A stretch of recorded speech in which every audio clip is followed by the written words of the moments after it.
Hi, എല്ലാവർക്കും നമസ്കാരം. പുതിയ വീഡിയോയിലേക്ക് എല്ലാവർക്കും സ്വാഗതം. നമ്മൾ സാധാരണ ചെയ്യുന്നൊരു വീഡിയോയിൽ നിന്ന് വ്യത്യസ്തമായിട്ടുള്ളൊരു വീഡിയോ ആയിട്ടാണ് ഇന്ന് വന്നേക്കുന്നത്. നമ്മൾ സാധാരണ സ്റ്റഡി റിലേറ്റഡ് ആയിട്ടോ അല്ലെങ്കിൽ ക്രാഫ്റ്റ് അങ്ങനത്തെ വീഡിയോസാണ് പൊതുവേ ചെയ്യാറുള്ളത്. ഇങ്ങനെ ഇരുന്ന് ടോക്കറ്റീവായിട്ടുള്ള വീഡിയോസൊന്നും നമ്മളങ്ങനെ ചെയ്തിട്ടില്ല. ചെയ്യാതിരുന്നതിന് 1-2-3 കാരണങ്ങളുണ്ട്. ഒന്നാമത്തെ കാരണം എന്ന് പറഞ്ഞാൽ നമ്മൾക്ക് ഇങ്ങനെ സ്റ്റഡി വീഡിയോസിൻ്റെ അകത്ത് ഫേസിൻ്റെയോ നമ്മുടെ ഐഡൻറ്റിറ്റിയുടെ ആവശ്യമുണ്ടെന്ന് എനിക്ക് തോന്നുന്നില്ല. ഞാൻ നിങ്ങളിൽ ഒരാളായിട്ട് നിങ്ങൾക്ക് ടിപ്സ് പറഞ്ഞു തരിക എന്നുള്ളൊരു ഉദ്ദേശത്തിലാണ് ഈ ചാനൽ സ്റ്റാർട്ട് ചെയ്തത്. അപ്പോൾ അവിടെ എൻ്റെ ഫേസിന് എന്തെങ്കിലും ഇമ്പോർട്ടൻസ് ഉണ്ടോ എന്ന് എനിക്ക് അറിയില്ല. അപ്പോൾ 2-3 കമൻറ്റ്സ് ഉണ്ട് ഫേസ് റിവീൽ ചെയ്യുമെന്ന് ചോദിച്ചിട്ട്. ഞാൻ കംപ്ലീറ്റ്ലി എൻ്റെ ഫേസ് ഹൈഡ് ചെയ്ത് വെച്ചിട്ടൊന്നും ഉണ്ടായിരുന്നില്ല. നിങ്ങൾക്ക് തന്നെ ചില വീഡിയോസ് എടുത്ത് നോക്കിയിട്ടുണ്ടെങ്കിൽ കാണാം, അവിടെ ഇവിടെയൊക്കെ ആയിട്ട് എൻ്റെ ഫേസ് സൈഡിൽ കൂടിയും അങ്ങനെയൊക്കെ കാണാൻ പറ്റുന്നുണ്ട്. അങ്ങനെ കംപ്ലീറ്റ്ലി നിങ്ങൾ കാണരുത്, എൻ്റെ ഫേസ് ഒട്ടും കാണിക്കില്ല അങ്ങനൊരു നിർബന്ധത്തിൽ തുടങ്ങിയതൊന്നുമല്ല. ഇത് സ്റ്റഡി റിലേറ്റഡ് ചാനലല്ലേ, അപ്പോൾ അതിന് ഇമ്പോർട്ടൻസ് കൊടുക്കാം എന്നുള്ള രീതിയിലാണ് ഞാൻ അങ്ങനെ ഫേസ് അധികം കാണിക്കാതിരുന്നത്. പിന്നെ രണ്ടാമത്തെ കാര്യം എന്ന് വെച്ചിട്ടുണ്ടെങ്കിൽ ഞാനിത് തുടങ്ങുമ്പോൾ ആകെ 100 കഷ്ടപ്പെട്ട് ഒരു മാസമൊക്കെ കഴിഞ്ഞപ്പോൾ ഒരു 100 സബ്സ്ക്രൈബേഴ്സാണ് ആകെ ഉണ്ടായിട്ടുണ്ടായിരുന്നത്. 100 പേരെന്ന് പറഞ്ഞാൽ ഞാൻ തന്നെ എൻ്റെ ഫ്രണ്ട്സ് സർക്കിളിലും ഇൻസ്റ്റയിലും അങ്ങനെ എൻ്റെ കോണ്ടാക്ട്സിലുള്ളവർക്കൊക്കെ അയച്ചു കൊടുത്തിട്ട് ഞാനൊരു യൂട്യൂബ് ചാനൽ തുടങ്ങി. അപ്പോൾ നിങ്ങളൊക്കെ സബ്സ്ക്രൈബ് ചെയ്യണമെന്നും പറഞ്ഞ് ഞാൻ അയച്ചു കൊടുത്തിട്ട് എൻ്റെ ഫ്രണ്ട്സും ഫാമിലിയും സബ്സ്ക്രൈബ് ചെയ്തിട്ടാണ് എനിക്കൊരു 100 സബ്സ്ക്രൈബേഴ്സ് ആയത്. അതിലൊരു 10-15 പേരായിരിക്കും പുറത്തുനിന്നുണ്ടാവുള്ളൂ, അതായത് എനിക്ക് അറിയാത്തവരുണ്ടാവുള്ളൂ. ബാക്കിയെല്ലാം എൻ്റെ ഫാമിലി ഫ്രണ്ട്സും തന്നെയായിരുന്നു. അപ്പോൾ ഇവർക്കിപ്പോൾ എൻ്റെ ഫേസ് കാണേണ്ട ആവശ്യമൊന്നുമില്ലല്ലോ, അവർക്ക് എന്നെ ഓൾറെഡി അറിയാമല്ലോ. അപ്പോൾ അതുകൊണ്ടാണ് ഞാൻ അങ്ങനെ ഫേസിന് ഇമ്പോർട്ടൻസ് കൊടുത്തിട്ടുള്ള വീഡിയോസൊന്നും ചെയ്യാതിരുന്നത്. പിന്നെ നിങ്ങൾക്ക് ഇപ്പം എന്നെ കാണണമെന്നോ അല്ലെങ്കിൽ എൻ്റെ കണ്ടന്റ് നിങ്ങൾ കാണുന്നോ നിങ്ങൾക്ക് ഇഷ്ടപ്പെടുന്നോ ഒന്നും എനിക്ക് അന്ന് അറിയില്ല. വെറുതെ ചാടിക്കേറി ഇങ്ങനെ കുറേ വീഡിയോസ് ചെയ്തിട്ട് കാര്യമില്ലല്ലോ, നിങ്ങൾക്ക് ആവശ്യമുള്ളതല്ലേ ഞാൻ തരേണ്ടത് എന്നുള്ള രീതിയിൽ ആണ് പിന്നെയും ഞാനത് കാണിക്കേണ്ടതെന്ന് വിചാരിച്ച് അങ്ങനെ കാണിക്കേണ്ട നല്ല ഇൻറ്റൻഷൻ്റെ അങ്ങനെ ആയിപ്പോയത്. പിന്നെ നിങ്ങൾക്ക് എല്ലാവർക്കും അറിയാം, നിങ്ങൾക്ക് എൻ്റെ ചാനൽ ഇപ്പോൾ പുതിയതായിട്ട് ആരെങ്കിലും കാണുന്നുണ്ടെങ്കിൽ നിങ്ങളുടെ പഴയ വീഡിയോസ് എടുത്ത് നോക്കിയാൽ അറിയാം. ഞാനങ്ങനെ കൺസിസ്റ്റൻ്റ് ആയിട്ട് വീഡിയോ ഇട്ടിട്ടൊന്നുമില്ല. നമ്മളൊരു 2020 ചാനൽ ഓപ്പൺ ചെയ്യുന്നത്. ആ ടൈമിൽ ഞാൻ അടുപ്പിച്ച് കുറച്ച് വീഡിയോസ് ഇട്ടു, പിന്നെ ഒരു വലിയ ബ്രേക്ക് എടുത്തു, പിന്നെ ഒരു കൊല്ലം കണ്ടു കഴിഞ്ഞ് വന്നു, പിന്നെ ഒരു 3-4 വീഡിയോസ് ഇട്ടു, പിന്നെയും ബ്രേക്ക് എടുത്തു, പിന്നെ ഒരു 3-4 വീഡിയോസ് ഇട്ടു. അങ്ങനെ വർഷത്തിലൊരു 5-6 വീഡിയോസ് അങ്ങനെയൊക്കെ ഇട്ടിട്ട് ഞാൻ പിന്നെ പ്രത്യക്ഷമാവും. വേറൊന്നും കൊണ്ടല്ല, പഠിക്കാനുണ്ട്. പിന്നെ ഈ പറഞ്ഞോട്ട് യൂട്യൂബിൽ വീഡിയോസ് ഇടാന്ന് പറഞ്ഞാൽ കുറച്ച് ബുദ്ധിമുട്ടുള്ള കാര്യം തന്നെയാണ്. കാരണം നമ്മൾ അതിന് വേണ്ടി ആലോചിക്കണം, ഫുൾ ടൈം നമ്മുടെ തലയിൽ കൂടെ അത് തന്നെയായിരിക്കണം പോയിക്കൊണ്ടിരിക്കേണ്ടത്. നെക്സ്റ്റ് എന്ത് ഇടും. പിന്നെ ഇത്തിരി ക്രിയേറ്റീവായിട്ട് ചിന്തിക്കാൻ അറിയണം. പീപ്പിൾക്ക്, അതായത് നമ്മളെ കാണുന്ന നമ്മൾ സബ്സ്ക്രൈബ് ചെയ്തിരിക്കുന്ന ആൾക്കാർക്ക് നമ്മൾ ഇഷ്ടപ്പെടണം. അങ്ങനെ ഇഷ്ടപ്പെടുന്ന രീതിയിൽ അവർക്ക് എന്താണോ നമുക്ക് ആവശ്യം അത് നമുക്ക് കൊടുക്കാറായിരിക്കണം. അങ്ങനത്തെ കുറേ കാര്യങ്ങളൊക്കെ ഉണ്ട്. അപ്പോൾ അതൊക്കെ സാറ്റിസ്ഫൈ ചെയ്തിട്ട് വീഡിയോ ഇടാനുള്ളൊരു അവസ്ഥ ഇല്ല. പക്ഷെ ക്ലാസ്സിൽ പോയി വന്ന് ആകെ ടയർഡായിരിക്കും, പിന്നെ കുറേ എഴുതാനും വായിക്കാനൊക്കെ ഉണ്ടാവും. അതിൻ്റെ ഇടയിലും ഞാൻ എന്തൊക്കെയൊക്കെയോ എടുത്ത് വീഡിയോ ഇട്ടിട്ടുണ്ട്. അതൊന്നും ഞാൻ 100% സാറ്റിസ്ഫൈഡ് ഒന്നുമല്ല. പക്ഷേ എനിക്ക് ചില കാര്യങ്ങൾ റെക്കോർഡ് ചെയ്ത് വെക്കണം എന്ന് തോന്നുന്നത് ഞാൻ റെക്കോർഡ് ചെയ്യും. റെക്കോർഡ് ചെയ്യണത് റോ ആയിട്ട് ചിലപ്പോൾ ഞാൻ അങ്ങനെ അപ്ലോഡ് ചെയ്യുകയും ചെയ്യും. കാരണം അത് എഡിറ്റ് ചെയ്ത് പിന്നെ അതിനെ ഭംഗി വരുത്തി അതിനൊന്നും സമയമില്ലല്ലോ. അപ്പോൾ ഞാനങ്ങനെ നിങ്ങൾക്ക് പ്ലീസിങ് ആയിട്ട് അല്ലെങ്കിൽ നിങ്ങൾക്ക് ഇഷ്ടപ്പെടുന്ന രീതിയിൽ ചെയ്തിട്ടുള്ള വീഡിയോസ് വളരെ കുറവായിരിക്കും. കൂടുതലും ഞാൻ എൻ്റെ പഠിത്തവും എൻ്റെ കാര്യങ്ങളും റെക്കോർഡ് ചെയ്യുക എന്നുള്ള രീതിയിൽ മാത്രമാണ് ഈ ചാനൽ എടുത്തിട്ടുള്ളൂ. അപ്പോൾ അതിൻ്റേതായ കുറേ പോരായ്മകളുണ്ട് ഈ ചാനലിൽ. പക്ഷേ ഞാൻ വിചാരിച്ചതിനേക്കാളും ഭയങ്കര ഒരു സർപ്രൈസിങ് ആയിട്ടുള്ളൊരു കാര്യമാണ് ഇത് ഇങ്ങനെ പോകെ ചാനലിൽ നടന്നത്. കാരണം ഞാൻ പറഞ്ഞില്ലേ, ഞാൻ വർഷത്തിലൊരു 5-6 വീഡിയോ ഇട്ടിട്ട് പിന്നെ അപ്രത്യക്ഷമാവും. പക്ഷേ അങ്ങനെ ഇട്ടിട്ട് പോയ വീഡിയോസിന് വ്യൂസ് കയറുക നിങ്ങളെടുത്ത് നോക്കിയാൽ അറിയാം. എൻ്റെ രണ്ടാമത്തെ വീഡിയോയ്ക്ക് 50K അടുത്ത് വ്യൂസ് വന്നു. അത് എനിക്കിപ്പോഴും മനസ്സിലായിട്ടില്ല എന്താണെന്നുള്ളത്. ആ വീഡിയോ ഇപ്പോൾ എടുത്ത് നോക്കുമ്പോൾ ഭയങ്കര ലാഗാണ്. അവാർഡ് സിനിമ പോലെയാണ് ഞാൻ ആ വീഡിയോ എടുത്ത് വെച്ചേക്കുന്നത്. തുടക്കത്തിൽ ഇപ്പോഴും എനിക്ക് കാര്യമായിട്ട് എഡിറ്റ് ചെയ്യാനൊന്നും അറിയില്ല, എന്നാലും അപ്പോഴത്തെ ഒരു അറിവ് വെച്ച് ചെയ്തിട്ടുള്ളൊരു വീഡിയോ ആയിരുന്നു. പക്ഷേ അത് അത്യാവശ്യം കുഴപ്പമില്ലാത്തൊരു അക്സെപ്റ്റൻസ് കിട്ടിയിട്ടുള്ള എനിക്കൊരു വീഡിയോ ഉണ്ടെങ്കിൽ അത് അതാണ് കേട്ടോ. അപ്പോൾ എനിക്ക് മനസ്സിലായി എന്തൊക്കെയോ എന്നിൽ നിങ്ങൾക്ക് ഇഷ്ടമാവുന്നുണ്ടല്ലോ. പക്ഷേ ഞാൻ ഞെട്ടിപ്പോയതെന്ന് വെച്ചാൽ ഒരു 100-150 സബ്സ്ക്രൈബേഴ്സ് ആയപ്പോൾ ഇട്ടിട്ട് പോയ ചാനലാണ് ഞാൻ. പിന്നെ ഇനിയിപ്പോൾ കോഴ്സൊക്കെ കഴിഞ്ഞിട്ട് സ്ഥിരമായിട്ട് വീഡിയോ ഇടുന്ന സമയമാകുമ്പോൾ ആലോചിച്ച് പ്ലാൻ ചെയ്ത് ക്രിയേറ്റീവായിട്ട് ചെയ്യാമെന്നൊക്കെ വിചാരിച്ചിരുന്നിട്ട് ഞാനൊരു ദിവസം ഇങ്ങനെ വെറുതെ യൂട്യൂബ് സ്റ്റുഡിയോ ഓപ്പൺ ചെയ്ത് നോക്കിയപ്പോൾ അപ്പോൾ എൻ്റെ ഒരു 500 സബ്സ്ക്രൈബേഴ്സിൻ്റെ അടുത്ത് എൻ്റെ ചാനലിൽ സബ്സ്ക്രൈബേഴ്സ് ആയിട്ടുണ്ട്. ഞാൻ ശരിക്കും ഞെട്ടിപ്പോയി. കാരണം നമ്മൾ വീഡിയോ ഇടാതെ നിന്നിട്ട് പോലും എന്തെങ്കിലും ഞാൻ വീഡിയോ ഇടും എന്നുള്ള പ്രതീക്ഷയിൽ ഒരുപാട് പേര് എൻ്റെ ചാനലിൽ സബ്സ്ക്രൈബ് ചെയ്തിരിക്കുന്നു. പിന്നെ പിന്നെ 500, 600, 700 ഇപ്പോൾ 1000 എത്താറായി. ഞാനിപ്പോൾ ഇങ്ങനെ ഒരു ഫേസ് റിവീലിംഗ് പോലെ നിങ്ങളോട് ഇൻട്രാക്ട് ചെയ്തിട്ടുള്ളൊരു വീഡിയോ ഞാൻ എടുക്കണം എന്ന് വിചാരിച്ചിരുന്നതാണ്. പക്ഷെ അത് 1000 സബ്സ്ക്രൈബേഴ്സ് കഴിഞ്ഞതിന് ശേഷം, നമ്മൾ 1000 പേരുള്ള ഒരു ഫാമിലി ആയതിനു ശേഷം എടുക്കണം എന്നായിരുന്നു എൻ്റെ ആഗ്രഹം. പക്ഷേ 950 സ്റ്റക്കാണ്. കാരണം ഞാൻ വീഡിയോ ഒന്നും ഇടുന്നില്ല. അപ്പോൾ 950 നിൽക്കുമ്പോഴും എനിക്ക് 1000ത്തിലേക്ക് അധികം ദൂരമില്ലല്ലോ. അപ്പോൾ പിന്നെ അത് മാത്രമല്ല, വേറൊരു കാര്യം കൂടി ഉണ്ട്. അതുകൊണ്ടും കൂടിയാണ് ഞാൻ ഇന്ന് 1000 ആവുന്നതിന് മുമ്പേ തന്നെ ഇങ്ങനൊരു വീഡിയോ ചെയ്യാമെന്ന് വിചാരിച്ചത്. കാരണം ഞാൻ കഴിഞ്ഞ ദിവസം ഇൻസ്റ്റഗ്രാം ഓപ്പൺ ചെയ്തപ്പോഴാണ് കുറച്ച് ക്വസ്റ്റ്യൻസ്, അതായത് കുറച്ച് കൺസേൺസ്, പഠിക്കുന്ന കുട്ടികൾക്ക് കുറച്ച് പഠിക്കാൻ പറ്റുന്നില്ല, അങ്ങനെയാണ് ഇങ്ങനെയാണെന്ന് പറഞ്ഞ് കുറച്ച് അവരുടെ കൺസേൺസ് കുറച്ച് എനിക്ക് മെസ്സേജ് അയച്ചിട്ടുണ്ട്. ഒരു പരിചയമില്ലാത്ത, എന്നെ അറിയുക കൂടി ചെയ്യാത്ത ആൾക്കാർ എന്നെ സ്വന്തമായിട്ട് കണ്ട് അവരുടെ പേഴ്സണൽ ആയിട്ടുള്ള കാര്യങ്ങൾ എൻ്റെ അടുത്ത് ഷെയർ ചെയ്തപ്പോൾ എനിക്ക് സത്യം പറഞ്ഞ സന്തോഷമാണ് തോന്നിയത്. കാരണം ഞാൻ ഒട്ടും പ്രതീക്ഷിക്കാത്ത ഒരു ആക്സെപ്റ്റൻസ് ഒരു 5-6 പേരുന്നെങ്കിലും എനിക്ക് കിട്ടിയല്ലോ. 5-6 പേര് എങ്കിലും എന്നെ റെക്കഗ്നൈസ് ചെയ്ത് വെച്ചാൽ അവരുടെ വീട്ടിലൊരാളായിട്ട് കണ്ട് എൻ്റെ അടുത്ത് കാര്യങ്ങൾ ഷെയർ ചെയ്തല്ലോ. ഞാൻ എന്ത് ചെയ്യും ചേച്ചി എന്നൊക്കെ ചോദിച്ച് എൻ്റെ അടുത്ത് ഒപ്പീനിയൻ ചോദിക്കുക. അതെനിക്ക് എനിക്ക് ഭയങ്കരമായിട്ട് ഭയങ്കര ഹേർട്ട് ടച്ചിങ് ആയിരുന്നു. അപ്പോൾ എനിക്ക് തോന്നി, ഞാൻ അവർക്ക് പേഴ്സണലി റിപ്ലൈ കൊടുത്തായിരുന്നു. എനിക്കറിയാവുന്ന രീതിയിൽ ഞാൻ അവരെ സമാധാനിപ്പിച്ചിരുന്നു. അപ്പോൾ എനിക്ക് തോന്നിയത്, നിങ്ങളടുത്ത് ഇങ്ങനെ വിഷമിക്കുന്ന ഒരുപാട് പേരുണ്ടാവും. അപ്പോൾ ഇത് എത്ര പേര് കാണുമെന്നൊന്നും എനിക്കറിയില്ല. എന്നാലും കാണുന്ന ആർക്കെങ്കിലും ഉപകാരപ്പെടണമെങ്കിലോ എന്ന് വെച്ചിട്ട് ഞാൻ അവരുടെ പെർമിഷൻ എടുത്തതിന് ശേഷം അവർ ചോദിച്ച ക്വസ്റ്റ്യൻസ് അല്ലെങ്കിൽ അവരുടെ കൺസേൺസ് നിങ്ങളായിട്ട് ഷെയർ ചെയ്യാം എന്നുള്ള രീതിയിലാണ് ഞാനിന്നിങ്ങനെ ഒരു വീഡിയോ ആയിട്ട് വന്നത്. അതാണ് മെയിനായിട്ട്. ഇപ്പോൾ പെട്ടെന്ന് ഞാനൊരു ഫേസ് റിവീൽ എന്നും പറഞ്ഞ് ഒരു സുപ്രഭാതത്തിൽ പ്രത്യക്ഷപ്പെട്ടു. അപ്പോൾ നമുക്ക് ക്വസ്റ്റ്യൻസ് എന്താണെന്ന് നോക്കൂ. ഒരു മേജറായിട്ട് നമുക്ക് ഡിസ്കസ് ചെയ്യാൻ പറ്റുന്ന ഒരു 3-4 ക്വസ്റ്റ്യൻസ് ആണ് ഉള്ളത്. അതല്ലാതെ നോർമലി സ്റ്റഡി റിലേറ്റഡ് ആയിട്ടുള്ള കുറച്ച് ഡൗട്ട്സുകളും ചോദിച്ചിട്ടുണ്ട്. ഈ വീഡിയോയ്ക്ക് എത്ര ലെങ്ത്ത് പോകുമെന്ന് എനിക്കറിയില്ല. ലെങ്ത്ത് ഭയങ്കര കൂടുതലാണെങ്കിൽ നമുക്ക് കട്ട് ചെയ്തിട്ട് അതിനനുസരിച്ച് 1-2 പാർട്ടാക്കിയിട്ട് ഇടാം. അപ്പോൾ ഫസ്റ്റ് ക്വസ്റ്റ്യൻ നമുക്ക് പാർവതിയുടെ ക്വസ്റ്റ്യൻസ് നോക്കാം. പാർവതി എന്ന് പറഞ്ഞിട്ടുള്ള കുട്ടി, ഞാൻ മെസ്സേജായിട്ട് വായിക്കുന്നില്ല, ഞാൻ കാര്യം പറഞ്ഞുതരാം. പാർവതി എന്ന് പറഞ്ഞ കുട്ടി ഒരു എന്താ പറയുക, അച്ഛനും അമ്മയും ആ കുട്ടിക്ക് നല്ല കെയറിങ് ഉള്ള വീട്ടുകാരാണ്. പക്ഷേ പാർവതിക്ക് പഠിക്കാൻ ഇഷ്ടമുള്ള കോഴ്സ് എന്ന് പറഞ്ഞാൽ മാനേജ്മെൻറ്റ് റിലേറ്റഡ്, അതായത് BCom, BBA, MBA അങ്ങനെ എടുത്ത് ബിസിനസ് ഫീൽഡിലോട്ട് പോകാനായിരുന്നു പാർവതിക്ക് ഇഷ്ടം. നന്നായി പഠിക്കുന്ന കുട്ടിയാണ് കേട്ടോ. +2 ഫുൾ A+, +2 അല്ല, 10ാം ക്ലാസ്സിൽ ഫുൾ A+ ഉണ്ട് പാർവതിക്ക്. അപ്പോൾ അങ്ങനെ തന്നെയല്ലേ, 10ാം ക്ലാസ്സിൽ ഫുൾ A+ കിട്ടി. അങ്ങനെ കിട്ടിക്കഴിഞ്ഞപ്പോൾ വീട്ടുകാർ എത്ര പറഞ്ഞിട്ടും കൊമേഴ്സ് എടുക്കാൻ സമ്മതിക്കുന്നില്ല. അവർക്ക് സയൻസ് തന്നെ എടുത്തിട്ട് പോകണം, ഇത്രയും മാർക്കുള്ളതല്ലേ, ഫുൾ A+ കിട്ടിയതല്ലേ, അപ്പോൾ കൊമേഴ്സ് എടുത്താൽ മോശമാണ്, സയൻസ് തന്നെ എടുത്ത് പഠിക്കണം എന്ന് വീട്ടിൽ വല്ലാതെ നിർബന്ധിക്കുന്നു. പാർവതിയുടെ വലിയതായിട്ടുള്ള, അതായത് വീട്ടിൽ കസിൻസും അങ്ങനെയൊക്കെ ഉള്ളവരൊക്കെ സയൻസ് ഒക്കെ എടുത്ത് നല്ല ജോലിയിൽ കയറി പറ്റിയിട്ടുള്ളവരാണ്. അപ്പോൾ പാർവതിയും അവരുടെ പാത തന്നെ പിന്തുടരണം എന്ന് വീട്ടുകാർക്ക് ഭയങ്കര നിർബന്ധം. കൊമേഴ്സ് ഒന്നും എടുത്താൽ ഒന്നും ആവില്ല, BCom ഒന്നും എടുത്താൽ എവിടെയും ജോലി കിട്ടില്ല എന്നൊക്കെയാണ് വീട്ടുകാരുടെ അഭിപ്രായം. അപ്പോൾ പാർവതീനെ അവർ വീട്ടുകാർ നിർബന്ധിച്ചുകൊണ്ടിരിക്കുകയാണ് എന്ത്, സയൻസ് എടുക്കാനായിട്ട്. അപ്പോൾ ഞാൻ എന്ത് ചെയ്യും ചേച്ചി എന്ന് ചോദിച്ചിട്ടാണ് പാർവതി മെസ്സേജ് അയച്ചിരിക്കുന്നത്. അപ്പോൾ ഞാനപ്പോൾ പാർവതിക്ക് പേഴ്സണൽ മെസ്സേജ് അയച്ചിരുന്നു. എനിക്കിപ്പോൾ പറയാനുള്ളതെന്ന് വെച്ചിട്ടുണ്ടെങ്കിൽ ഒന്നും ചെയ്യാനില്ല. കാരണം ഒരു പരിധി വരെ നമ്മൾ ഇപ്പോഴും കൺട്രോൾ ചെയ്യുന്നത് നമ്മുടെ പാരൻസ് തന്നെയാണ്. നമ്മളെത്ര ഇൻഡിപെൻഡൻ്റ് ആണ്, മറ്റതാണെന്ന് പറഞ്ഞാലും നമ്മളിപ്പോഴും കൺട്രോൾ ചെയ്യുന്നത് നമ്മുടെ പാരൻസ് തന്നെയാണ്. നിങ്ങൾക്ക് ബാക്ക്ഗ്രൗണ്ടിൽ എന്തെങ്കിലും സൗണ്ട് കേൾക്കുന്നുണ്ടെങ്കിൽ സോറി കേട്ടോ, 1-2 വീടുകളിൽ പണി നടക്കുന്നുണ്ട്. അപ്പോൾ നമുക്ക് ഒന്നും ചെയ്യാനില്ല.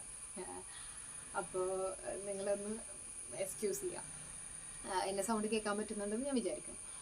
അപ്പോൾ എന്തെങ്കിലും സൗണ്ടിൻ്റെ വല്ല പ്രശ്നങ്ങളൊക്കെ ഉണ്ടെങ്കിൽ കമൻറ്റ് ചെയ്യും കേട്ടോ. നമുക്ക് അടുത്ത വീഡിയോയിലേക്ക് ശരിയാക്കി കൊണ്ടുവരാം. ഇതാദ്യത്തെ വീഡിയോ അല്ലേ, അപ്പോൾ നിങ്ങൾ ക്ഷമിക്കുമെന്ന് വിചാരിക്കണം.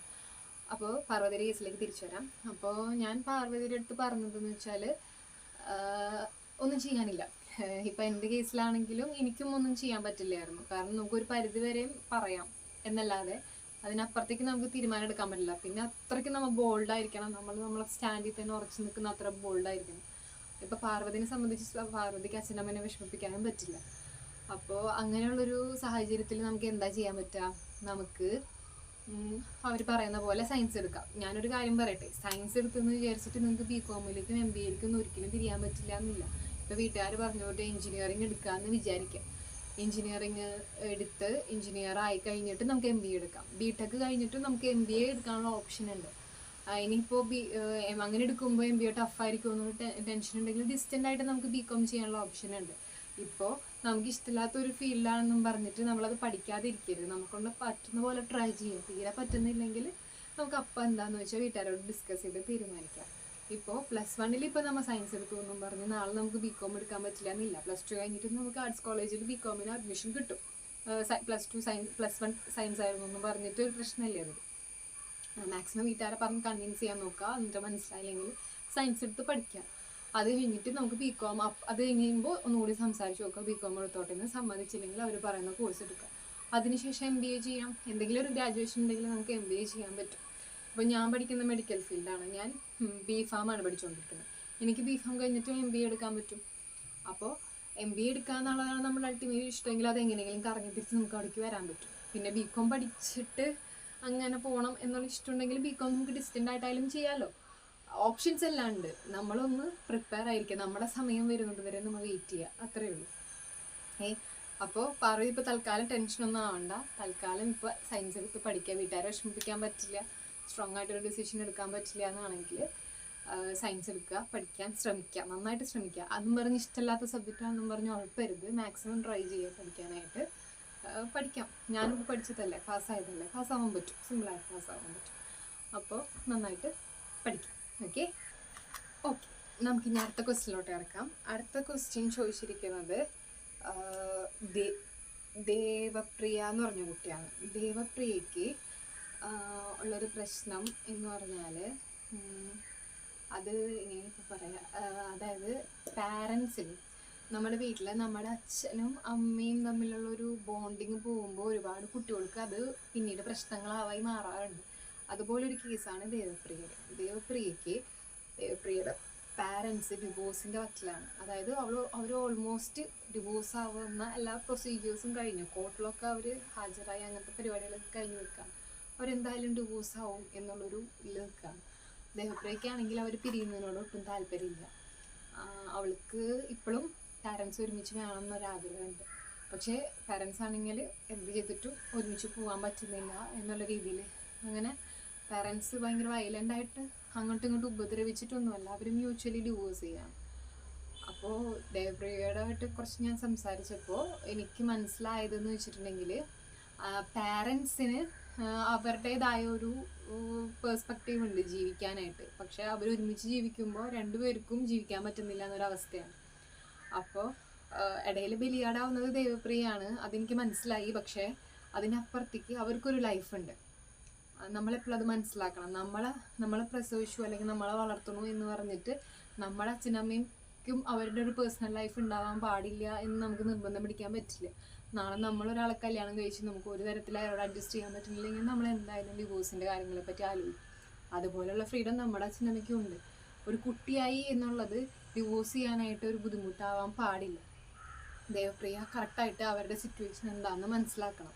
കാരണം ഒട്ടും യോജിച്ചു പോകാൻ പറ്റാത്ത രണ്ട് പേര് മക്കൾക്ക് വേണ്ടി യോജിച്ചു പോവുക എന്ന് പറഞ്ഞാൽ അത് അത്ര സുഖമുള്ള ലൈഫായിരിക്കില്ല. അവർക്ക് സെപ്പറേറ്റഡ് ആയിട്ട് നിൽക്കുന്നതാണ് അവരുടെ സന്തോഷമെങ്കിൽ നമ്മളതിനെ ബഹുമാനിക്കണം എന്നും പറഞ്ഞ് ദേവപ്രിയനെ അവർ കളഞ്ഞിട്ടൊന്നുമില്ലല്ലോ. രണ്ടുപേരും മാറി മാറി ദേവപ്രിയനെ ടേക്ക് കെയർ ചെയ്യും. അപ്പോൾ പിന്നെ ഒരുമിച്ചുണ്ടാവുമ്പോൾ അവർക്ക് ഉണ്ടാവുന്ന ഒരു ഇൻസെക്യൂരിറ്റീസ് അല്ലെങ്കിൽ ഡിസ്കംഫോർട്ടൊക്കെ മാറി താമസിക്കും. അല്ലെങ്കിൽ സെപ്പറേറ്റഡ് ആയി കഴിയുമ്പോൾ അവർ ഹാപ്പി ആയിട്ടായിരിക്കും ഉണ്ടാവുക. അപ്പം നമ്മളെ അച്ഛനമ്മ ഹാപ്പി ആവുന്ന ഒരു ഡിസിഷൻ അവരെടുക്കുമ്പോൾ നമ്മളും അതിൽ ഹാപ്പി ആവല്ലേ ചെയ്യേണ്ടത്, നമ്മളും അവരെ റെസ്പെക്ട് ചെയ്യല്ലേ ചെയ്യേണ്ടത്. അപ്പോൾ നമ്മൾ അവരെ ആദ്യം മനസ്സിലാക്കണം അല്ലേ, അങ്ങനെ ചെയ്യണം.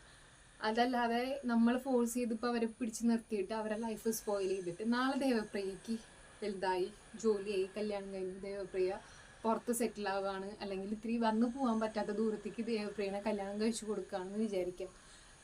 പതുക്കെ വീട്ടിലോട്ടുള്ള വിസിറ്റ് കുറയും. ഇവർ തമ്മിലാണെങ്കിൽ സ്വരിച്ചില്ല. അപ്പോൾ അവരുടെ ലൈഫ് ഒന്ന് ആലോചിച്ച് നോക്കി. ദേവപ്രിയയ്ക്ക് വേണ്ടി ഇപ്പോൾ അവർ സാക്രിഫൈസ് ചെയ്തിട്ട് നാളെ ദേവപ്രിയയുടെ ലൈഫായിട്ട് ബിസി ആവുമ്പോൾ ഇവർ വീണ്ടും ഒറ്റപ്പെടുകയാണ്, അല്ലെങ്കിൽ വീണ്ടും പ്രശ്നങ്ങൾ തുടങ്ങാൻ പോവുകയാണ്. അപ്പോൾ ദേവപ്രിയക്ക് അപ്പോൾ ആ ടൈമിൽ അവർക്ക് വേണ്ടിയിട്ട് ഇതുപോലെ അവർ പിടിച്ചു നിർത്താനുള്ള ഒരു ഓപ്ഷൻ ഉണ്ടാവില്ല. കാരണം ദേവപ്രിയ അപ്പോൾ വേറൊരു ഫാമിലി ഫോം ചെയ്ത് ദേവപ്രിയയും ഹസ്ബൻഡും കുട്ടികളൊക്കെ ആയിട്ടൊരു ലൈഫ് ജീവിക്കുകയായിരിക്കും. അപ്പോൾ നമ്മൾ നമ്മുടെ അച്ഛൻ്റെ അമ്മയുടെ ലൈഫ് സ്പോയിൽ ചെയ്തിട്ട് നമ്മളെ ലൈഫ് ഉണ്ടാക്കുകയാണ് അല്ലേ. അപ്പോൾ നമ്മളത് ചെയ്യാൻ പാടില്ല. നമ്മൾ അവരുടെ തീരുമാനത്തിനെ റെസ്പെക്ട് ചെയ്യണം. അവർ അതിൽ ഹാപ്പി ആണെങ്കിൽ നമ്മൾ അവരുടെ കൂടെ നിൽക്കണം. കേട്ടല്ലോ? അപ്പോൾ ഒന്നുകൊണ്ട് വിഷമിക്കേണ്ട, ഇതൊക്കെ സർവ്വസാധാരണമാണ്. അവരവരുടെ ഇഷ്ടത്തിന് ജീവിക്കാനുള്ള തീരുമാനത്തിലേക്ക് എത്രയും പ്രഷറൈസ്ഡ് ആയിട്ടുള്ള സൊസൈറ്റിയിൽ ജീവിച്ചിട്ടും അവർക്ക് നല്ലതെന്ന് തോന്നുന്ന ഒരു തീരുമാനത്തിലേക്ക് അവർക്ക് എത്താൻ പറ്റുന്നുണ്ടെങ്കിൽ അത് നല്ല കാര്യമല്ലേ. അപ്പോൾ അങ്ങനെ ഒരു ചോയ്സ് അവർക്ക് മുമ്പിലേക്ക് വരുമ്പോൾ ആ ചോയ്സ് സ്വീകരിക്കാൻ അവർ തയ്യാറായിട്ട് ശ്രമിക്കുമ്പോൾ നമ്മളതിനെ സപ്പോർട്ടാണ് ചെയ്യുന്നത്. കേട്ടോ? നെക്സ്റ്റ്, അപ്പോൾ അതാണ് ദേവപ്രിയയുടെ അടുത്ത് എനിക്ക് പറയാനുള്ളത്. ഇപ്പോൾ പാർവതിനെ പറ്റിയിട്ടും ദേവപ്രിയനെ പറ്റിയും പറഞ്ഞു. ഇനി നമുക്ക് ഫർഹാനയുടെ കേസ് നോക്കാം. ഫർഹാന എന്ന് പറഞ്ഞിട്ടുള്ള കുട്ടി എനിക്ക് മെസ്സേജ് അയച്ചിട്ടുണ്ടായിരുന്നു. ആ കുട്ടീനെ വീട്ടിൽ കല്യാണം കഴിക്കാൻ വേണ്ടി നിർബന്ധിക്കുന്നു എന്ന് പറഞ്ഞിട്ടുണ്ട്. ആ കുട്ടി പഠിച്ചുകൊണ്ടിരിക്കുകയാണ്, പക്ഷേ പഠിത്തം കഴിഞ്ഞിട്ടില്ല. അതിന് മുമ്പേ വീട്ടിൽ കല്യാണം കഴിക്കാൻ വേണ്ടി നിർബന്ധിക്കുന്നു എന്ന് പറഞ്ഞിട്ടാണ് മെസ്സേജ് അയച്ചിരിക്കുന്നത്. ഇപ്പോൾ കല്യാണം അതെനിക്ക് ക്ലിയർ ആയില്ല. ഉറപ്പിച്ചോ അല്ലെങ്കിൽ നോക്കി തുടങ്ങിയിട്ടുള്ളൂ എന്താണെന്നറിയില്ല. എന്തായാലും കല്യാണം കഴിപ്പിച്ചു കൊടുക്കും. കുറച്ച് പീരീഡിനുള്ളിൽ എന്തായാലും കല്യാണം കഴിച്ചു കൊടുക്കും വീട്ടുകാർ. അങ്ങനെ ഒരു അവസ്ഥയിൽ നിൽക്കുകയാണ്. ഫർഹാനയ്ക്കാണെങ്കിൽ ഇനിയും പഠിക്കണം, ജോലി വാങ്ങിക്കണം, ഇൻഡിപെൻഡൻ്റ് ആവണം, അങ്ങനെയൊക്കെയുള്ള കുറേ ആഗ്രഹങ്ങളുണ്ട്.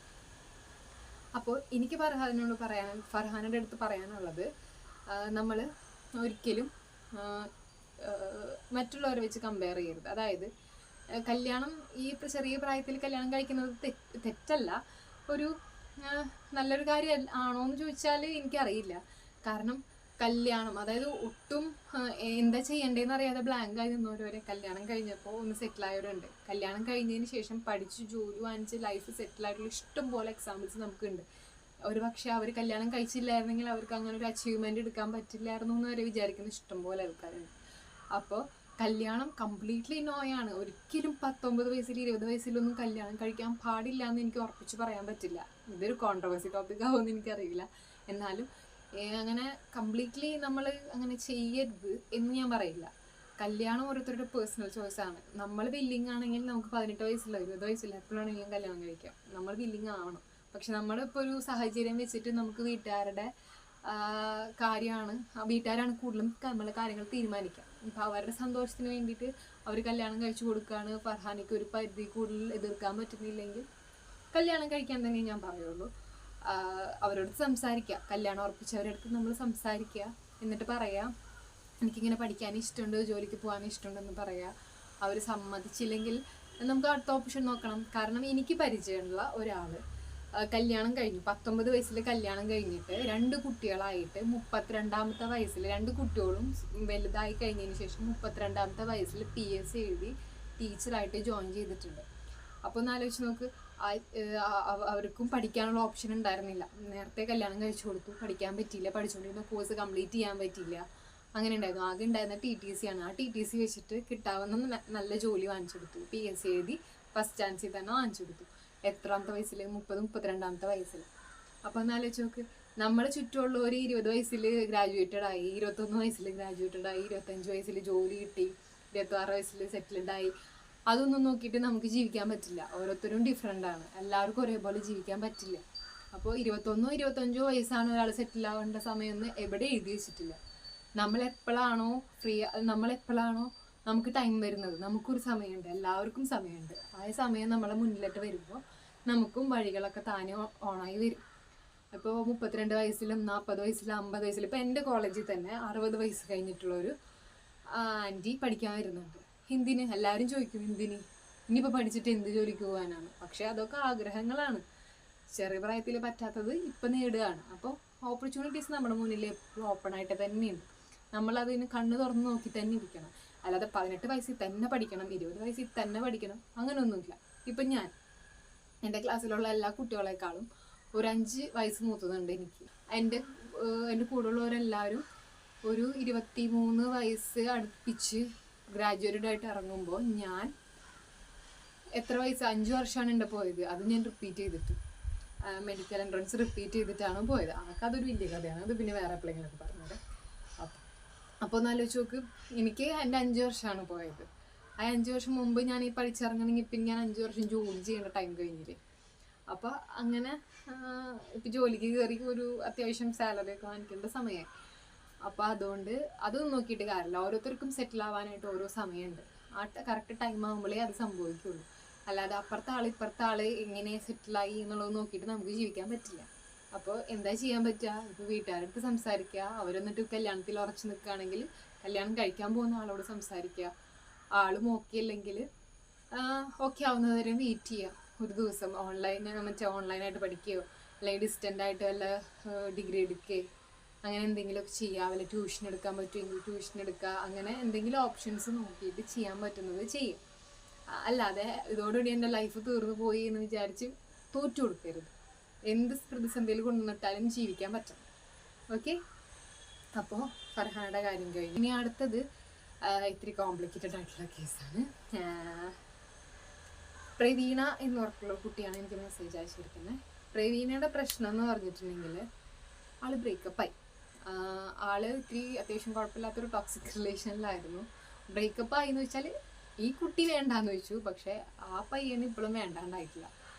ആ പയ്യൻ്റെ ചെറുതായിട്ടുള്ളൊരു ഇങ്ങനെ ഇടയ്ക്ക് മെസ്സേജ് അയച്ച് ഇനി നമുക്ക് വീണ്ടും ട്രൈ ചെയ്ത് നോക്കാം എന്നൊക്കെയുള്ള രീതിയിൽ മെസ്സേജ് ഉണ്ട്. അപ്പോൾ പ്രവീണയ്ക്കാണെങ്കിൽ എന്ത് ചെയ്തിട്ടും ഇതിന് റിക്കവർ ആവാൻ പറ്റുന്നില്ല. അതായത് ബ്രേക്കപ്പായി ഒഫീഷ്യലി അവൾ തീരുമാനിച്ചു ഇനി എന്തായാലും ഈ റിലേഷൻ വേണ്ട എന്നുള്ള തീരുമാനത്തിലേക്ക് അവൾ എത്തി. പക്ഷേ സ്റ്റിൽ അത് കംപ്ലീറ്റ്ലി അങ്ങോട്ട് ഒഴിവാക്കി കിടാനും പറ്റുന്നില്ല. അങ്ങനത്തെ ഒരു അവസ്ഥയിലാണ് പ്രവീണ പോയിക്കൊണ്ടിരിക്കുന്നത്. അപ്പോൾ ഇപ്പോൾ എന്താ പ്രശ്നം എന്ന് വെച്ചാൽ പഠിത്തത്തിൽ ഫോക്കസ് ചെയ്യാൻ പറ്റുന്നില്ല. പഠിത്തത്തിൽ ഫോക്കസ് ചെയ്യാൻ പറ്റാണ്ട് വരുമ്പോൾ നമുക്ക് എന്താ ചെയ്യാൻ പറ്റുക? നമ്മൾ വേറെ ഓപ്ഷൻസ് നോക്കണം. ഞാൻ പറയട്ടെ, നമുക്ക് അത്രയും ഇഷ്ടമുള്ള ഒരു കാര്യമാണ് ഇഷ്ടപ്പെട്ട ആളോട് സംസാരിക്കുക എന്നുള്ളത്. അപ്പോൾ ഇത്രയും നാൾ നമ്മൾ റിലേഷനിലായിട്ട് ഇരിക്കുക എന്ന് പറഞ്ഞാൽ എന്താ, നമുക്കിഷ്ടമുള്ള, നമുക്ക് ഡോപ്പമൈൻ റഷാണ്. നമുക്ക് ഇഷ്ടമുള്ള ആളോട് സംസാരിക്കുന്നു, അയാളെ ഇഷ്ടങ്ങൾ അറിയുന്നു, നമ്മൾ സമയം പോകുന്നു, നമ്മൾ ഭയങ്കര ഹാപ്പി ആയിട്ട് ഇരിക്കുന്നു. അങ്ങനെ ആവുമ്പോൾ നമ്മൾ എന്താ വിചാരിക്കുക, നമ്മൾ നല്ല ഹാപ്പി ആയിട്ടിരിക്കുന്ന ഒരു സമയമല്ലേ, ആ സമയത്ത് പെട്ടെന്ന് നമുക്കൊരു ആയൊരു നമ്മളെ സ്ഥിരം റൊട്ടീനിൽ കംപ്ലീറ്റ് ഫുൾ ടൈം അയാളോട് സംസാരിക്കുക അങ്ങനെയായിരുന്നു നമ്മുടെ കുറേ കാലമായിട്ടുള്ള റൊട്ടീൻ. പെട്ടെന്നൊരു ദിവസം നമുക്ക് റൊട്ടീൻ മാറുമ്പോൾ അതിൻ്റെ ചേഞ്ചസ് നമുക്ക് ഉണ്ടാവും. നമുക്ക് മെൻ്റലി ഉണ്ടാവും, നമുക്ക് ഫിസിക്കലി ഉണ്ടാവും. പെട്ടെന്ന് ഒരു സൈഡ് സ്പേസ് ശൂന്യമായ പോലെ നമുക്ക് തോന്നും. അപ്പോൾ അതിൽ നിന്ന് റിക്കവർ ആവാൻ കുറച്ച് ബുദ്ധിമുട്ട് തന്നെയാണ്, അതെല്ലാം ഞാൻ പറയുന്നില്ല. പക്ഷെ നമ്മൾ റിക്കവറായേ പറ്റൂ. അപ്പോൾ എന്ത് ചെയ്യണം? നമ്മൾ പെട്ടെന്ന് നമുക്ക് ഒട്ടും ഇൻട്രസ്റ്റ് ഇല്ലാത്ത പഠിത്തത്തിലേക്ക് തിരിച്ചു വരാൻ ഭയങ്കര പാടായിരിക്കും. കാരണം നമ്മൾ അത്ര ഇൻട്രസ്റ്റിൽ ചെയ്തുകൊണ്ടിരുന്ന ഒരു റിലേഷൻഷിപ്പിൽ നിന്നും ബ്രേക്ക് ആയിട്ട് നമുക്ക് ഒട്ടും ഇഷ്ടമില്ലാത്ത പഠിത്തത്തിലേക്ക് തിരിച്ചു വരാൻ കുറച്ച് ബുദ്ധിമുട്ടാണ്. കാരണം അവിടെ തന്ന ഡോപ്പമൈൻ റഷിൻ്റെ 10-1 പോലും പഠിക്കുമ്പോൾ കിട്ടില്ല. അത് ഗ്രാജുവലി ഉണ്ടാക്കിയെടുത്തിട്ട് വേണം നമുക്ക് കിട്ടണമെങ്കിൽ. അപ്പം നമുക്ക് എന്ത് ചെയ്യാൻ പറ്റും? നമുക്ക് ഇപ്പോൾ പ്രവീണയ്ക്ക് വേറെ എന്തെങ്കിലും കഴിവുണ്ടെങ്കിൽ, അതായത് ഡാൻസ് ചെയ്യാനോ വരയ്ക്കാനോ അല്ലെങ്കിൽ കുക്ക് ചെയ്യാനോ ഗാർഡനിങ്ങോ അങ്ങനെ എന്തെങ്കിലും കഴിവുണ്ടെങ്കിൽ, പാടാനോ അങ്ങനെ എന്തെങ്കിലും കഴിവുണ്ടെങ്കിൽ അതിലേക്ക് തിരിയുക. ഇപ്പോൾ പഠിച്ചിട്ടുള്ള കുട്ടിയാണെങ്കിൽ, ഡാൻസ് പഠിച്ചിട്ടുള്ള കുട്ടിയാണെങ്കിൽ ഡാൻസിലോട്ട് തിരിയുക. കുറച്ച് കോമ്പറ്റീഷൻസിനൊക്കെ കോളേജിൽ സ്കൂളിലൊക്കെ പേര് കൊടുക്കുക. അങ്ങനെ കുറച്ച് കാര്യങ്ങളൊക്കെ ചെയ്യുക. ഡ്രോയിങ് ആണെങ്കിൽ ഡ്രോയിങ് ചെയ്യുക. ഇപ്പം ഞാൻ എൻ്റെ ചാനലെടുത്ത് നോക്കിയാൽ കാണാം, കുറേ സ്റ്റഡി വ്ലോഗ് എന്ന് പറഞ്ഞാൽ കുറേ വീഡിയോ എടുത്തിട്ടുണ്ട്. അത് ഞാൻ വലിയ കാര്യമായിട്ട് ഇടണമെന്നല്ല, ആ ഫോൺ അത്രയും നേരം എൻ്റെ കയ്യിൽ നിന്ന് എൻഗേജഡായിട്ട് മാറ്റി നിർത്തുക. അതിന് വേണ്ടിയിട്ട് ഞാൻ ചെയ്യുന്നതാണ്. അപ്പോൾ നമ്മളിങ്ങനെ ഫോൺ ഓൺ ചെയ്ത് വെച്ചിട്ടിരുന്ന് പഠിച്ചിട്ടുണ്ടെങ്കിൽ നമുക്ക് ഫോൺ എടുക്കാനുള്ള ടെൻഡൻസി കുറയും. പിന്നെ ഒരാൾ നമ്മൾ നോക്കിയിരിക്കുകയാണ്, അപ്പോൾ നമുക്ക് പഠിക്കണം എന്നുള്ളൊരു ടെൻഡൻസി വരും. അപ്പം ഞാനിപ്പോൾ വീഡിയോ ആയിട്ട് ഇടേണ്ടതുകൊണ്ട് അതിൻ്റെ ഇടയിൽ കട്ടൊന്നും ചെയ്യാൻ ഒരു 1.5 മണിക്കൂറിൻ്റെ വീഡിയോ ആയിരിക്കും ഞാനത് സ്പീഡ് കൂട്ടിയിട്ടിട്ട് യൂട്യൂബിൽ അപ്ലോഡ് ചെയ്യുന്നത്. ഒരു 1.5 മിനിറ്റ് 2 മിനിറ്റൊക്കെ ആക്കിയിട്ട്. അപ്പോൾ അതിൻ്റെ ഇടയിൽ ഇരുന്ന് കട്ട് ചെയ്യാൻ ഭയങ്കര പാടായി 1.5 മിനിറ്റിൻ്റെ വീഡിയോ. അപ്പോൾ എന്ത് ചെയ്യും, മാക്സിമം ഞാൻ ഇടയിൽ വേറെ ഒരു ഡിസ്ട്രാക്ഷൻസ് ഒന്നും വരാതെ കംപ്ലീറ്റ്ലി 1 അവർ പഠിച്ചത് തന്നെ റെക്കോർഡ് ചെയ്യിക്കാനായിട്ട് ഞാൻ ശ്രമിക്കും. അപ്പോൾ അതുകൊണ്ട് എന്താ, കറക്റ്റ് പ്രൊഡക്റ്റീവായിട്ട് നമുക്ക് 1 മണിക്കൂർ പഠിക്കാൻ പറ്റും. അങ്ങനെ എന്തെങ്കിലും ടെക്നിക്സ് നോക്കുക, ഫോൺ മാറ്റി നിർത്താനായിട്ട്. അല്ലെങ്കിൽ വീട്ടുകാരോട് പറയാം, എനിക്ക് ഫോൺ കയ്യിലിരിക്കുന്നതുകൊണ്ട് പഠിക്കാൻ പറ്റുന്നില്ല, കുറച്ച് നേരം ഫോണൊന്ന് മാറ്റി വയ്ക്കുമെന്ന് ചോദിക്കുക. കുറച്ച് നേരം വേണമെങ്കിൽ സോഷ്യൽ മീഡിയ ആപ്സിൽ നിന്നൊക്കെ ഒന്ന് ഒഴിവാവുക, കുറച്ച് മാറി നിന്ന് നോക്കുക, പാട്ട് കേൾക്കുക, റിലാക്സ് ആവുക. ഗാർഡനിങ് ഇഷ്ടമാണെങ്കിൽ നല്ല പരിപാടിയാണ്. കുറേ ചെടികളൊക്കെ നട്ടുപിടിപ്പിച്ച് അങ്ങനെ സമയം കളയാം. പിന്നെ അല്ലെങ്കിൽ കസിൻസിൻ്റെ വീടോ, ആ ഒരു ചേഞ്ച്, അറ്റ്മോസ്ഫിയർ ചേഞ്ച് കിട്ടാൻ വേണ്ടി വല്ല കസിൻസിൻ്റെ വീട്ടിലോ അല്ലെങ്കിൽ അമ്മയുടെ വീട്ടിലോ ഒക്കെ പോയി നിൽക്കാനുള്ള ഓപ്ഷൻ ഉണ്ടെങ്കിൽ അവിടെ പോയി നിന്ന് പഠിക്കാൻ നോക്കുക, സ്റ്റഡി ലീവിൻ്റെ ടൈമിലൊക്കെ. അങ്ങനെ നമ്മൾ തന്നെ നമ്മളെ റിക്കവർ ചെയ്ത് കൊണ്ടുവരണം. മെഡിറ്റേഷൻ, യോഗയൊക്കെ കുറച്ച് ടയറിങ് ആണ്, നമുക്ക് താല്പര്യമില്ലാത്ത മേഖലയാണ്. എന്നാലും അതിനൊക്കെ പറ്റുമെങ്കിൽ അങ്ങനെ ചെയ്യാം. വല്ല ഡാൻസ് ക്ലാസ്സിലൊക്കെ ജോയിൻ ചെയ്യാൻ പറ്റുന്നൊരു ഓപ്ഷൻ ഉണ്ടെങ്കിൽ ഡാൻസ് ക്ലാസ്സിനോ അല്ലെങ്കിൽ മ്യൂസിക് ക്ലാസ്സിനൊക്കെ ജോയിൻ ചെയ്യുക, എൻഗേജ്ഡ് ആവുക. അങ്ങനെ എങ്ങനെയാണ് പതുക്കെ പതുക്കെ പതുക്കെ ആ ഒരു തോട്ടിൽ നിന്ന് നമ്മൾ റിക്കവർ ആയതിനു ശേഷം പതുക്കെ പതുക്കെ പഠിത്തത്തിലോട്ട് വരിക. ഇതൊക്കെ ഒരു സ്ലോ പ്രോസസ്സാണ്. പെട്ടെന്നൊരു സുപ്രഭാതത്തിൽ നമ്മൾ വിചാരിച്ച് നടക്കുന്ന കാര്യങ്ങളല്ല. അങ്ങനെ അങ്ങനെ പതുക്കെ പതുക്കെ ശരിയായിട്ട് വരാൻ പറ്റും. ഇതിപ്പോൾ ഞാനിങ്ങനെ കോമൺ ആയിട്ട് പറയുന്നതാണ്. ഇപ്പം നിങ്ങൾ കേൾക്കുന്ന ആർക്കെങ്കിലും എന്തെങ്കിലും ഉപകാരം ആയിക്കോട്ടെ എന്ന് വിചാരിച്ചിട്ട് പറയുന്നതാണ്. അപ്പോൾ ഇപ്പം തന്നെ അത്യാവശ്യമായിട്ടെന്ന് തോന്നുന്നു വീഡിയോ. അപ്പോൾ നമുക്ക് അടുത്തത് ഇനി കുറച്ച് സ്റ്റഡി റിലേറ്റഡ് ആയിട്ട്, ഇതേപോലെ ലൈഫ് കണക്റ്റഡ് അല്ല, നമുക്ക് പഠിക്കാൻ പറ്റുന്നില്ല, രാത്രി പഠിക്കാൻ വീട്ടുകാർ വെളുപ്പിന് പഠിക്കാൻ നിർബന്ധിക്കുന്നു, അങ്ങനെയൊക്കെയുള്ള കുറച്ച് ഇതാണ്. കുട്ടിക്ക് ആണെങ്കിൽ രാത്രി പഠിക്കാനാണ് ഇഷ്ടം, പക്ഷെ വീട്ടുകാരാണെങ്കിൽ വെളുപ്പിന് എണീറ്റ് പഠിച്ചാൽ മാത്രമേ നിങ്ങൾക്ക് മാർക്ക് കിട്ടുള്ളൂ. അങ്ങനെയാണ്, അതാണ് കറക്റ്റ് സിസ്റ്റം എന്നൊക്കെ പറഞ്ഞ് വല്ലാതെ നിർബന്ധിക്കുന്നു. രാവിലെ എണീറ്റ് പഠിക്കുമ്പോൾ ഉറക്കം വരുന്നു, പഠിച്ചിട്ടൊന്നും മനസ്സിലാവണില്ല, രാത്രി പഠിക്കുന്നത് മാത്രമാണ് മനസ്സിലാവുന്നത്. പക്ഷെ വീട്ടുകാരാണെങ്കിൽ രാത്രി ഉറക്കം ഒഴിച്ചിരുന്ന് പഠിക്കാൻ സമ്മതിക്കുന്നില്ല. ഇങ്ങനെയൊക്കെയാണ് ആ കുട്ടിയുടെ പ്രശ്നങ്ങൾ. അപ്പോൾ അത് ഇങ്ങനെ കുറച്ച് ഡൗട്ട്സുകളും പ്രശ്നങ്ങളൊക്കെ ഉണ്ട്. അപ്പോൾ നമുക്കത് അടുത്ത വീഡിയോയിൽ ഡിസ്കസ് ചെയ്യാം. ഇതിൻ്റെ ഒരു പാർട്ട് 2 ആയിട്ട് വരാം. ഓക്കെ, അപ്പോൾ ഇത്ര വെച്ച് നമുക്ക് നിർത്താം. അപ്പോൾ നമ്മുടെ ഫസ്റ്റ് വീഡിയോ ആണ്, കുറേ പോരായ്മകൾ ഉണ്ടാവും. ഞാൻ ആദ്യമായിട്ടാണ് ഫേസ് ടു ഫേസ് ക്യാമറ സംസാരിക്കുന്നത്. കുറേ അപാകതകൾ ഉണ്ടാവും എന്ന് എനിക്കറിയാം. എനിക്കങ്ങനെ കണ്ടിന്യൂസ്ലി ഒരു ക്യാമറ ലെൻസിലേക്ക് നോക്കി നിന്ന് അങ്ങനെ സംസാരിച്ച് ശീലമൊന്നുമില്ല.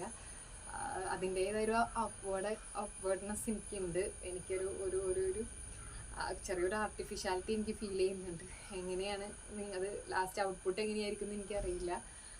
എന്തെങ്കിലും കോമാളിത്തരങ്ങളൊക്കെ ആയിപ്പോയിട്ടുണ്ടെങ്കിൽ നിങ്ങളെല്ലാവരും ശ്രമിക്കുക. നമുക്ക് പതുക്കെ പതുക്കെ ശരിയാക്കാം. എന്തെങ്കിലും കറക്റ്റ് ചെയ്യാനൊക്കെ ഉണ്ടെങ്കിൽ നിങ്ങൾ സജഷൻസൊക്കെ പോരട്ടെ. അപ്പോൾ ഇങ്ങനെയുള്ള ഇൻട്രാക്റ്റീവ് വീഡിയോസ് ഇഷ്ടമാണെങ്കിൽ എന്തായാലും പറയണം. ഇതേപോലെ ഇനി നിങ്ങൾക്ക് എന്തെങ്കിലും കൺസേൺസോ ഡൗട്ട്സോ ക്വസ്റ്റ്യൻസോ ഉണ്ടെങ്കിൽ കമൻറ്റ് ചെയ്യാൻ പറ്റുന്നതാണെങ്കിൽ കമൻറ്റ് ചെയ്യാം. ഇല്ലെങ്കിൽ ഇൻസ്റ്റയിൽ ഞാൻ യൂട്യൂബിൽ ലിങ്ക് ചെയ്തിട്ടുണ്ട്, എൻ്റെ ഇൻസ്റ്റയുടെ ലിങ്ക്. അതിൽ കയറിയിട്ട് എനിക്ക് ഇൻസ്റ്റയിൽ പേഴ്സണൽ മെസ്സേജ് അയക്കാം. നമുക്ക് ഇവിടെ ഡിസ്കസ് ചെയ്യാൻ നിങ്ങൾക്ക് താല്പര്യം ഉണ്ടെങ്കിൽ ഇവിടെ ഡിസ്കസ് ചെയ്യാം. അത് പറ്റില്ല എന്നാണെങ്കിൽ നമുക്ക് പേഴ്സണലി സംസാരിച്ചിട്ട് എന്നെക്കൊണ്ട് പറ്റാവുന്ന രീതിയിൽ ഞാൻ സോൾവ് ചെയ്ത് തരാം. പിന്നെന്താ, അതൊക്കെ തന്നെ. അപ്പോൾ ഇഷ്ടപ്പെട്ടാൽ എന്തായാലും കൂടെ ഇങ്ങനത്തെ വീഡിയോസ് വേണമെങ്കിൽ പറയണം കേട്ടോ. പിന്നെ ഭയങ്കര സറൗണ്ടിങ് നോയ്സ് ഉണ്ടെന്ന് എനിക്കറിയാം. കേൾക്കാൻ പറ്റുന്നുണ്ട് എന്നാണ് എൻ്റെ ഒരു വിശ്വാസം. കേൾക്കാൻ പറ്റുന്നില്ലെങ്കിൽ എന്തായാലും ഒന്ന് കമൻറ്റ് ചെയ്തേക്ക്, അല്ലെങ്കിൽ പേഴ്സണലി മെസ്സേജ് അയച്ചേക്ക്. നമുക്ക് അടുത്ത വീഡിയോയിൽ ശരിയാക്കാൻ ശ്രമിക്കാം. ഓക്കെ, നമ്മളെ ലിമിറ്റഡ് സോഴ്സ് സാധനങ്ങളേ ഉള്ളൂ, അത് വെച്ചിട്ടാണ് നമ്മൾ വീഡിയോ എടുക്കുന്നത്. എന്നാലും മാക്സിമം ഞാൻ നിങ്ങൾക്ക് ഫ്രണ്ട്ലി ആയിട്ട് അടുത്ത പ്രാവശ്യം വീഡിയോ എടുക്കാൻ ശ്രമിക്കാം. അപ്പോൾ അടുത്ത വീഡിയോയിലൂടെ കാണാം. Bye bye.